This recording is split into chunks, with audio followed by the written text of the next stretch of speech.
I'm Jennifer Della Quadri, and this is the Raising Happy Teens podcast, where you learn how to successfully guide your teenager into adulthood without losing your sanity in the process.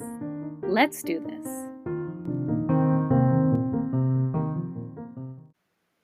Welcome back to the podcast. I am going to be talking today about something that has come up on a lot of the calls that I've had recently with the parents that I work with. And that is that they have a different approach to parenting than their partner or spouse or co-parent has.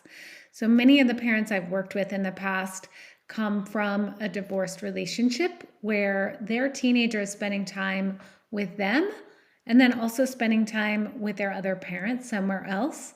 And they are frustrated because the other parent in the situation has different ideas on how to approach things and is either involved and has really intense rules where they don't have rules or has not enough rules in their opinion.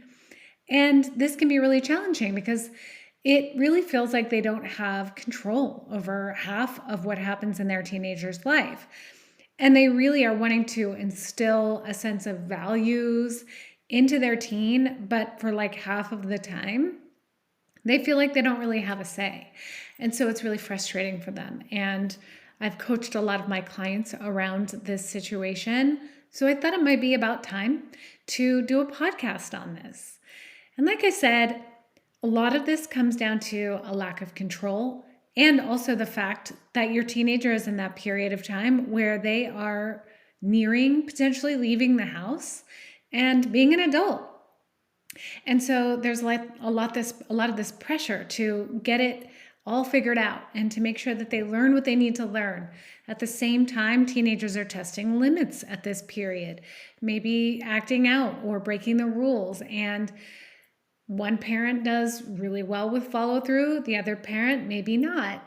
And there just can be a really big disconnect, and it's hard to hold your teenager accountable when the other parent isn't necessarily enforcing the same rules. So this can also come up, and it has come up on my calls with parents who aren't divorced, but just have different approaches or viewpoints on parenting. So whether their expectations are different or the way they like to enforce consequences are different, it can really cause tension in the relationship in a married couple as well. So when I'm talking about this, it could apply to whether you are in a divorce situation or you're co-parenting or you are still married and just parenting with somebody who has a different thought about how to approach parenting. So I'm going to be sharing with you 8 different tips on what to do in these situations.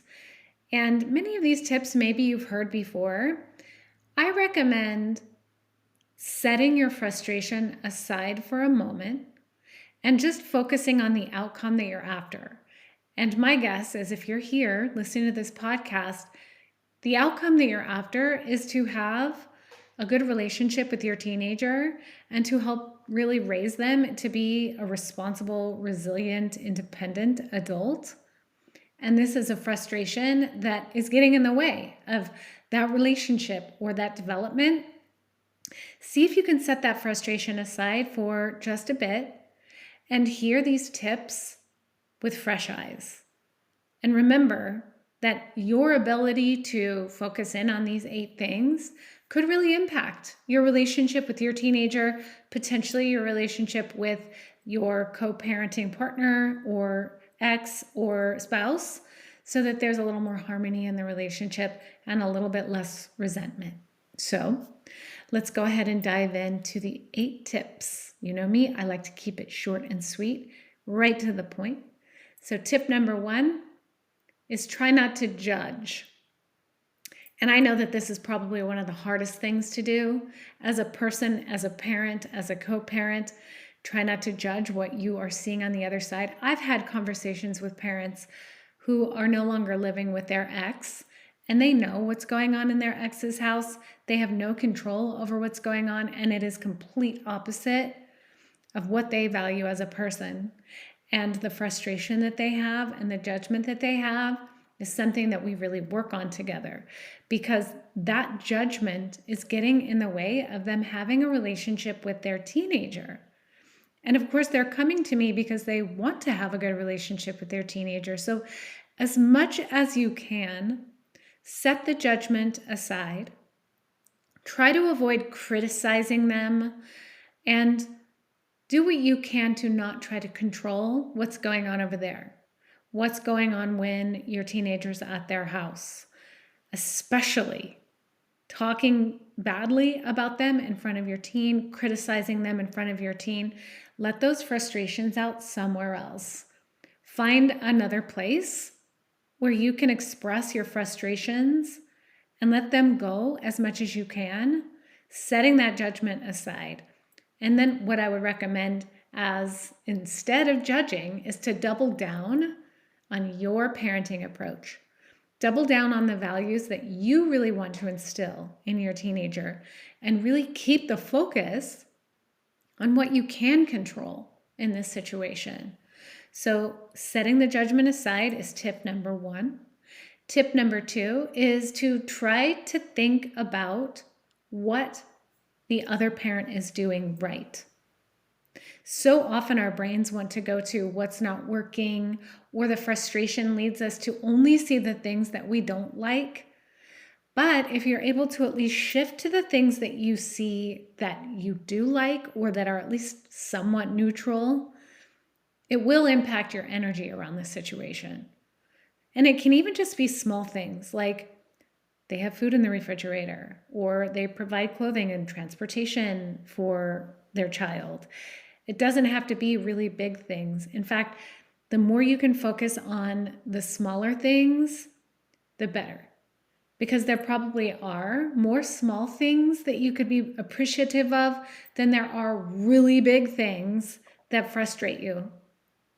So yes, those frustrations are going to be there, but the small things, just kind of shift your attention to, well, I'm grateful for this part, this effort, these things. So just compartmentalizing a little bit.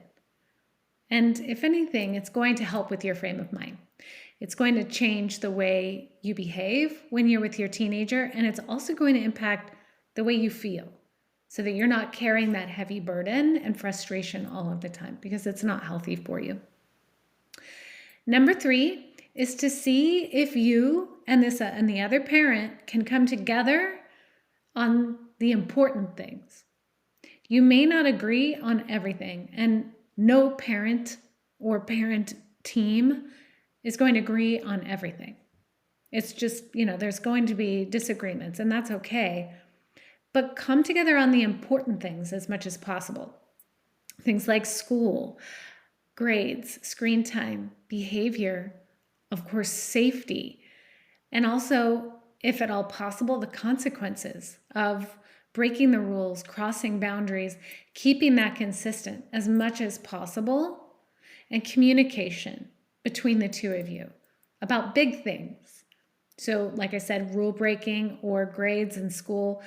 See where you can come together on those big things, and at least find a middle ground where you're in agreement on how to handle them as much as possible. Number 4 is to model respect. So I know that you may not agree with, or you may be frustrated with this other person, but it's important that you show your teenager that even if we disagree with someone, even if we have conflict with someone, we can still model respect for that person. And sometimes respect means just not saying anything at all. Respect doesn't have to mean praising them or talking only good, positive things about them, speaking only positively about them.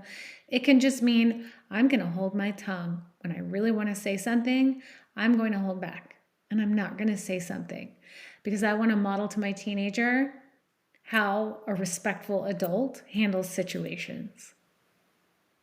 And do your best to keep your cool. And like I said, have an outlet somewhere where that frustration doesn't have to get built up, where you can let it out, where you can talk it out, where you can move, you can join a boxing gym. Get your frustrations out somewhere so that you are not getting them out in front of your kids. Number 5 is to maintain boundaries. So this can be boundaries with the rules that you have in place, the consequences and expectations you have in place with your teen. So being consistent with that, but maintaining boundaries on what is and is not okay with this other parent that you're co-parenting with. What is and is not okay with you as far as that is going, and making sure that you're sticking with any pre-arranged agreements that you had with them about things that you will and won't allow. That consistency will be helpful for your teenager.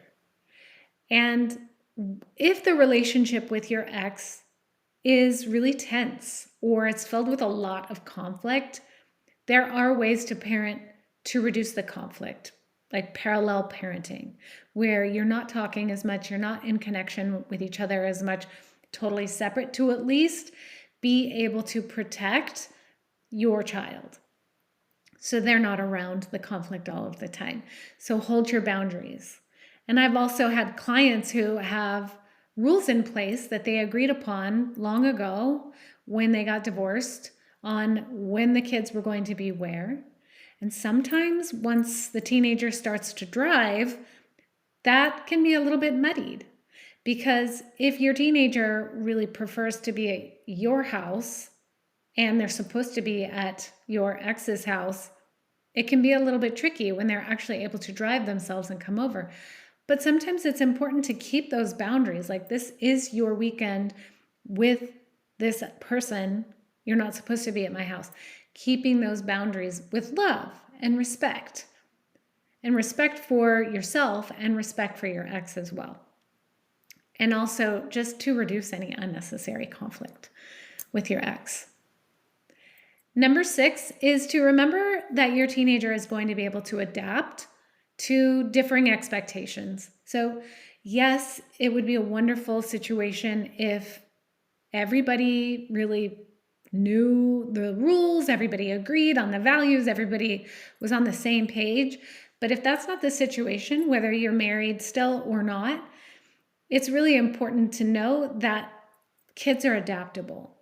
They know what they're going to get with different people. Just like when they're at school, they have different teachers. They know one teacher is going to allow these things and another teacher might not. But that doesn't mean that they don't know how to switch gears and follow the rules in each classroom. It's the same thing with you in your house and when your teenager is not in your house. Being able to honor and respect whatever the expectations are at that house. Know that it's okay and your teenager will adapt. Number 7 is to let your teenager work out their problems that they're having with the other parent. So like I said, if this is an ex, if it's a co-parent, if it's your spouse, if your teenager is having conflicts with that other person, it's not your job to go in there and be a mediator. If anything, it's better if you don't get involved at all. Let them have the conversation with that person and resolve the conflict on their own. That doesn't mean that you can't act as a sounding board and listen if your teenager wants to ask for your advice or vent to you, but that just means you're not getting in the middle of it. You're not going to the other parent and saying, hey, our son here is really upset because you were really strict on him. No, you're putting the ball in your teenager's court and you're teaching your teen how to advocate and have hard conversations without you being there as a mediator. And also, if you get in there and you start mediating, it could be a 2-on-1 situation where two people one person feels ganged up on. And you're just not wanting to do that. So let your teenager speak for themselves and try not to get in the middle. Unless, of course, it has something to do with like a big issue, like a safety issue or something like that. Of course, get involved when it has to do with the well-being of your child. But if it's just a, disagreement or a frustration, let them handle it with the other parent without getting involved. And I know it's really hard to do, especially I've worked with a lot of parents, moms especially, who want to protect their teenager and stand up for them. But then it just causes a big old mess and a big old conflict, and you don't need to be involved in that. In fact, it's better to teach your kid how to stand up for themselves instead of being the person who goes to bat for them all of the time. And tip number 8 is to ask yourself what you could do to be a better parent. You cannot make that person a different kind of parent. If you're still married, you may be able to influence them. If you're not married, maybe you still can influence them. But instead of trying to change something else, really put your efforts in on being a better parent yourself. So look at the areas where you could grow. Look at the areas where you'd like to be better. And also celebrate the areas where you feel like things are going well. No parent is perfect, but of course, you can always look at ways to improve. There's always a better way to approach things. There's always something that you could do to be a little more supportive and connected with your teenager. So instead of turning your attention to what's not working, turn it back to yourself. Let it be a chance for you to develop personally and as a parent. Lean into your strengths. And remember, as a single parent, it can feel really isolating, or even as a parent who is with a partner who has differing opinions or isn't as involved, it can just feel really isolating, especially when it comes to making big parenting decisions or having consequences for breaking the rules. It can feel really lonely. And when you have a partner there with you who can be a sounding board, a place to air your grievances and help you come to decisions on how to handle things, it can really make things feel a little bit less lonely. And I've worked with many, many parents on this exact thing. I can be that partner for you. So if you're feeling isolated as a parent, or you're feeling frustrated because you don't have someone there to talk to about these situations that you're having with your teenager, I can be that person for you. So just schedule a consultation with me. There's a link in the show notes. Reach out to me and we will talk about what coaching is all about and see if it's a good fit for you. I look forward to meeting you. And as always, be sure to rate, review, and subscribe to the show. The more you put into the show, the more hands it's going to get into other people and the more kids it will help. That's the viewpoint of it all. Really making this world a better place, one parent, one teenager at a time. And thank you so much for tuning in, and I will see you next time.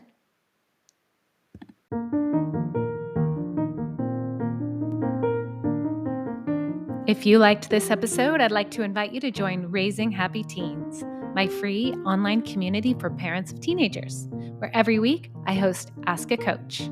You bring your parenting questions, and I provide expert advice and coaching. Click the link in the show notes to join today. I'll see you inside.